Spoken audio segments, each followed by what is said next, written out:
For some clubs, a one-year veteran deal has become a last resort as the progression toward younger rosters continues. However, depending on a team's needs, the use of such pacts can have a strong impact on its overall roster construction. For the club, the uncertainty of the outcome is a risk worth taking. As for the player, oftentimes the deal they take is the only one they received. More Power Rankings, Nuno. 1 takes over. We'll look at several of this season's one-year deals and how they're currently working out for the club and the player. Note, all statistics via Fangraphs are through games played on May 23 and we'll use $9 million as the value for 1.0 FWAR. Matt Adams, Nationals, 1 year, $4 million at one time this season. Adams was the poster boy for why these deals continue to be agreed upon. In his first 90 plate appearances, Adams drilled 10 home runs and drove in 23 with a 1.169 OPS. However, over his last 34 plate appearances, Adams has just 5 hits and 1 home run. Overall, Adams owns a .273, .37, 5.618 line with 11 home runs and 28 RBI. Adams' FWAR of 1.1 equates to approximately $9.9 million in performance value, which is a huge surplus after just over a quarter of the season. However, if Adams continues to slide, so too does the number, and any happiness the Nats felt while Adams was on his massive late April tear. Jamie Garcia, Blue Jays, 1 year, $10 million. Of all the deals we'll cover here, this one seemed to be the one of the most egregious from the beginning. There wasn't much in Garcia's performance in 2017 that suggested he deserved a $10 million contract, and it's looking like a terrible decision for the Blue Jays. After pitching to a 4.30 ERA in 113 innings in 2017, Garcia sports a 6.28 ERA in 38 2/3 innings for Toronto. Garcia's minus -0.1 FWAR means that he should be writing the check to the Blue Jays for his chance to be on the mound. Carlos Gonzalez, Rockies, 1 year, $5 million. Gonzalez sat on the open market for some time, and when his price came down, the Rockies decided to take back the outfielder with 9 years of playing time in Colorado.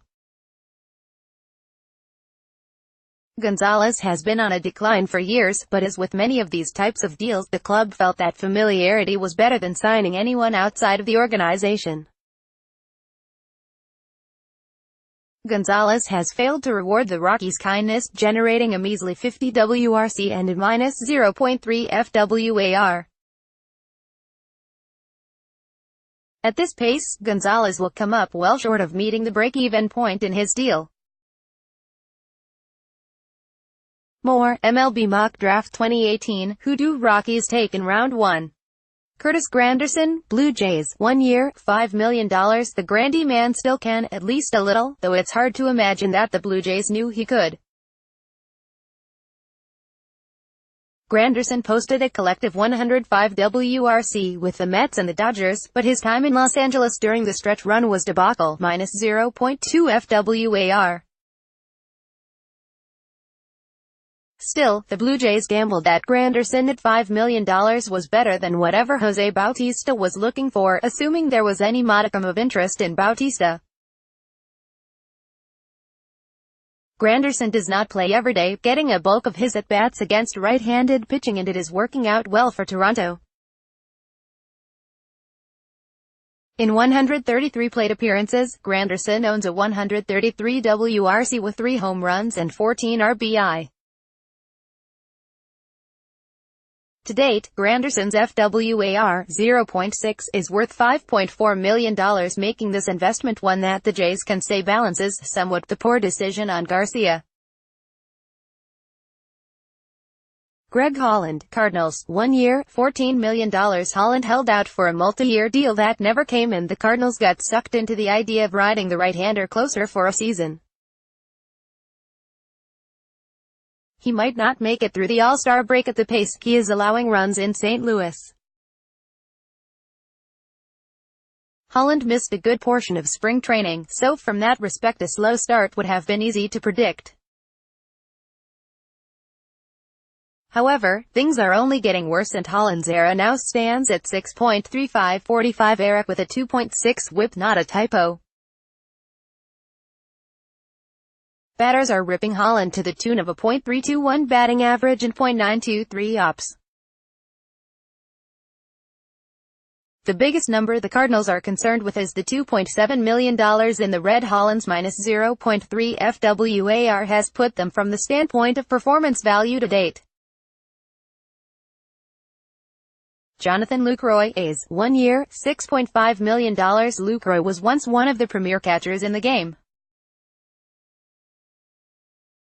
As with other backstops, Lucroy's ability to stay atop his game as he aged, he turns 32 in June, became harder and harder. Despite a lackluster 2017 season, Lucroy secured a decent one-year deal from the Athletics, which is mostly paying off thus far, especially behind the dish.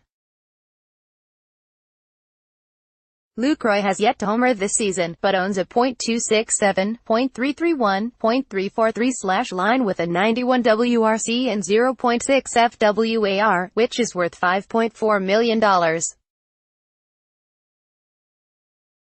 All of Lucroy's positive WAR value comes from his performance behind the plate, where he has glowing defensive metrics.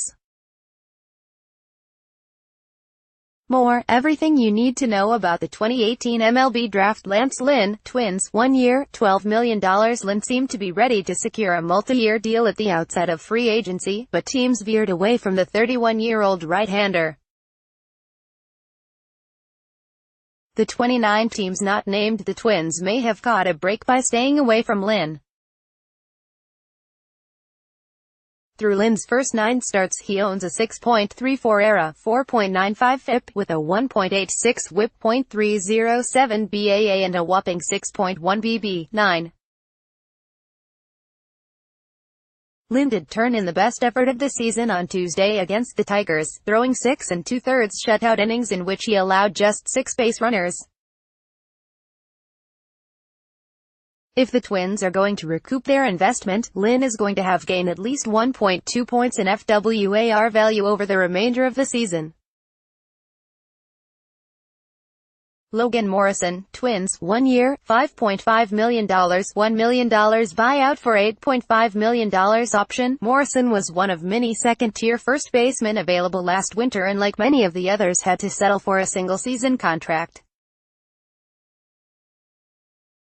Morrison struggled mightily in the early stages of the season and his slash line, .204, .319, .359, is paying for it. Morrison's 88 WRC and poor defensive metrics have the first baseman working on a 0.0 FWAR. The good news for the Twins is that Morrison is hitting .273 since the calendar flipped to May, 66 at-bats, with a .877 OPS and a 141 WRC. This should give the Twins some hope that Morrison can reach and surpass the 0.7 FWAR required to break even on the contract. CC Sabathia, Yankees, 1 year, $10 million. Sabathia spoke with other clubs, but it seemed a near certainty that the Yankees would land the veteran lefty. Sabathia, 37, completed a lengthy transformation in 2017, pitching to a 3.69 ERA in 148 2/3 innings. Sabathia was the club's stopper, not once taking a loss when he pitched the game after a Yankees defeat. Sabathia has started the season well, but has fallen on hard times over the last 3 starts. He's allowed 15 runs in 13 1/3 innings, pushing his season ERA to 3.55. Sabathia does not pitch all that deep in 2 games any longer, but he's figured out a way to make the most of his new style of pitching. The Yankees are getting a bit more than they paid for overall, as he's generated $4.5 million in performance value thus far.